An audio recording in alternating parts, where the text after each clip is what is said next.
it's based on the market data, it's based on the evaluation.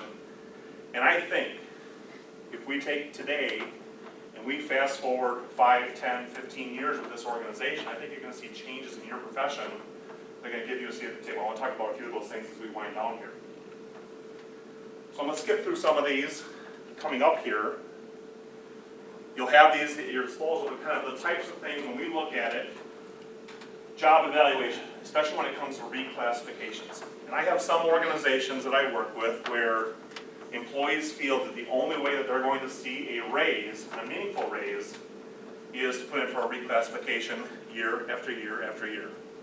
I get it, don't like it, keeps us in business, but at the same time, it's a sign that there's probably something problematic in that system itself that we probably could try to help and fix long term. And so as I work through these are just some of the insights we look at, but I know I'm running short. So I'm just going to quick scroll through here. We're looking at jobs, not individuals. Darn, this employee's a great employee. Isn't there something we can do? Well, do we have a performance system? Probably not, in most cases. Do you have an opportunity to promote them? Or create a different job, give them more authority and responsibility? I think is probably your better evidence. We don't get to decide who gets more pay. We look at the jobs. Does it result in a higher classification? Now, there are situations where we'll get the phone call that, you know what, we know the job is probably rated correctly. It doesn't matter, we can't recruit it.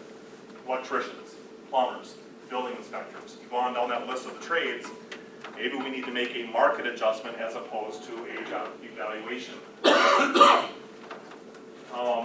Tenacity is not rewarded. If I see you year after year after year after year with the same information, I'm not going to give you additional points just to get rid of you. Be nice. But I don't do it. I did it once. That's why I don't do it anymore. We talked about the sports, not an essay contest. I get completely that some people are much more gifted at writing than others. You give me enough information to be dangerous, and I will give you, hopefully, an accurate job evaluation. We talked about supervising. Size and scope of the job, they do matter. A supervisor, and I just gave an example here, I took one county's budget and just their staffing, that of course, Health and Human Services is almost half of the pie. That probably repeats itself from county to county to county. They get all the resources, followed closely by the sheriff, then highway. In this case, this county had a Department of Administration, so IT and all those sorts of things fall under that umbrella. There's a little maintenance all the way down there. But the point of the matter is that when someone says, I'm a supervisor, and I'm supervising 2 people, I'm a supervisor, maybe I'm supervising a sliver here of 40 people, there's no direct correlation, but at the same time, size and scope do matter. We talk about career pathways. We talked about that before. I think we're going to find ourselves doing more and more of that work. Let's talk about those career ladders, or we can show somebody, get some training, stick around a little bit, you do more for us, you cause us not to outsource as much, we'll find some more money for you. It's worth it to us in order to do so. And if we can keep you around, it's even more worth it. We also try to be cautious in our decision making. We think the job's going to change. Well, how much is it going to change? Is it changing immediately, or is this kind of a 2 or 3 year plan? Let's put it here, and let's see where we are a year from now. Let's put it here and see where we are 2 years from now, and adjust those levers. One incremental change, I think, is more meaningful. Unless you're asking somebody to go from 0 to 60 miles an hour in 2 seconds in terms of their job, that's a whole different story. But if it's something we're trying to evolve this job, well, let's evolve it. And evolution occurs slowly. Let's be cautious with that so we don't get too far ahead of ourselves. And last, but as I wind down, where do we go from here? And just some closing thoughts as I've looked at it, especially as it relates to kind of where your situation. Where does maintenance fit? Is maintenance even the right term? You've put that stake in the ground already with this association.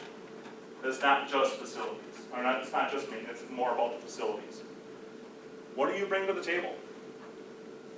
Are you involved with big decisions? You know, when I look at, and usually when I sit down with a county administrator or a city administrator, when you're making a big decision organizationally, do you bring to the table? Who are those people? Not who do you bring together at a department head meeting on a monthly basis. And I got a major change that's happening, who's there? I think there are many opportunities for you to have that role as you start moving forward, whether it's facilities planning, and in fact, we talked about that, maintenance versus facilities. Am I keeping care of things, or am I helping plan the activities of the organization and set them up for success in the future through use of their facilities? That's something, again, I think it needs to be an intentional, individual decision. I talked about strategic centralization, and I think that's so important, and I'll equate that to HR, IT, finance, I think maintenance as well. That sometimes I'll walk into an organization, which buildings are you responsible for? I'm responsible, I'll use this, I'm responsible for the courthouse annex. What about the nursing home? Oh, they worry about themselves. What about the fairgrounds? Oh, that's their problem. What about parks? Nope, they deal with that. From my standpoint, from a facilities management perspective, there needs to be a sense of ownership for all of the organizational facilities. And just like IT, for example, there comes a threshold where we will support the infrastructure, the network, the backbone. Now with your individual piece of software, that's your deal. But with the facilities piece as well, these are our buildings, the county's buildings, we're gonna have consistency. We're not gonna have 4 different electricians on speed dial, depending on who you like. No, we're gonna negotiate the best deals. When it comes to leasing facilities, we have a central location. We're gonna have a central location for planning, construction activities, all of those things. So it's not about power, it's not about turf, it's about strategy and setting yourself up and your organization up for success. And trust me, it will become apparent as those jobs evolve moving forward. And the same notion about facility, one building versus facilities in the plural, I think again is also very important. Do you view this as a profession, or do you view it as a job? That, are you involved with some of those bigger decisions, or am I just gonna show up to work and I'm just gonna do my job and I'm not getting involved with anybody else inside the organization? I think it's crucial in order for this organization to succeed, you view it as a profession. And I'm going to talk about this one in the next slide here, but how do you move from transactional to transformational? I think that's an important element of what you're talking about. And then most importantly, how can your organization help?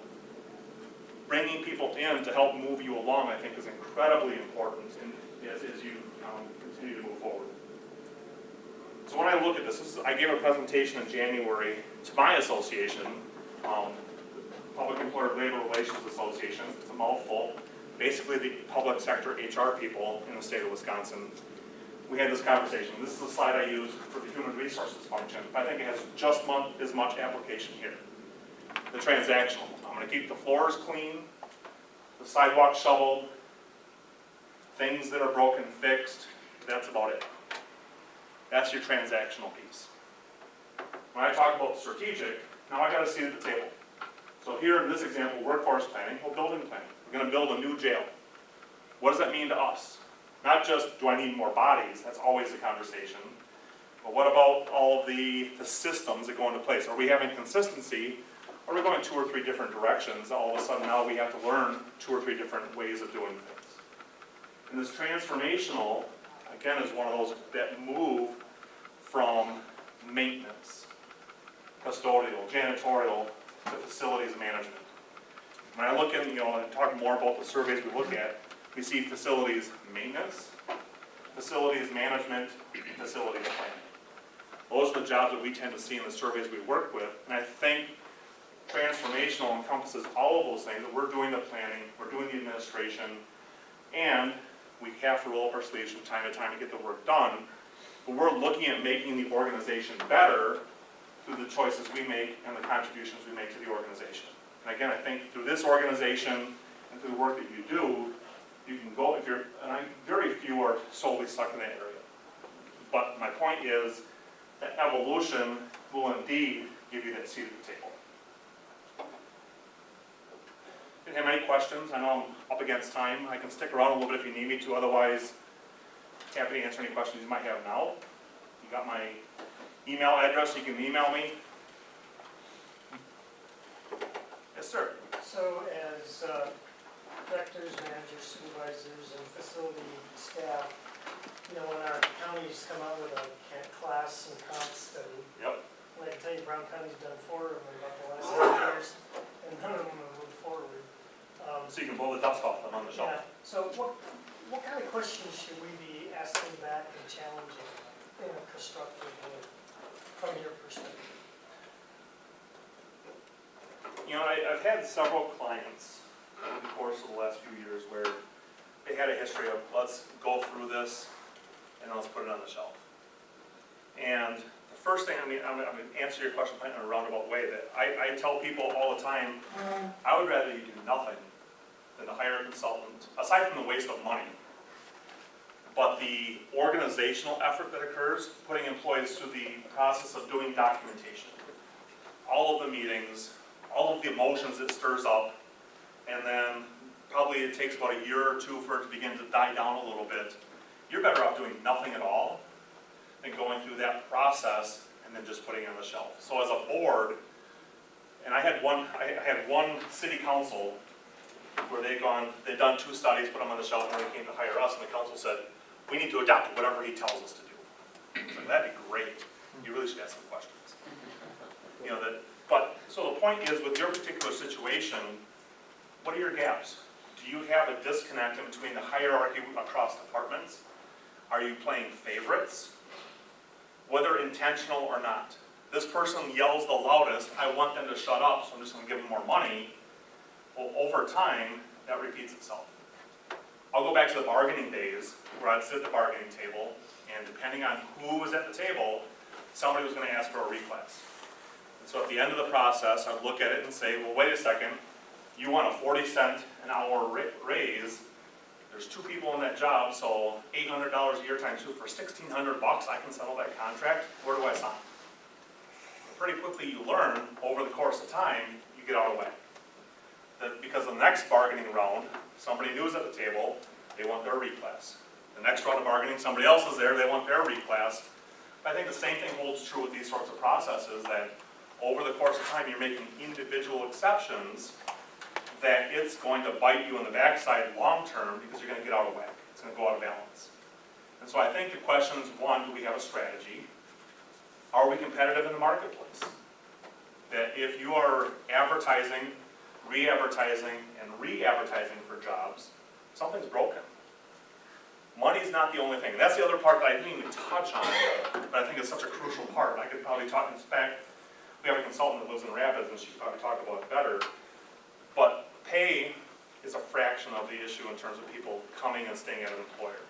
We spend a lot of time in our business talking about employee engagement, workplace culture, and the way people view their jobs. Give me a job with meaning. In fact, there was an article that I had in one of the presentations I put together recently where it came out and said 9 out of 10 employees would take a job with lesser pay if it was for meaningful work.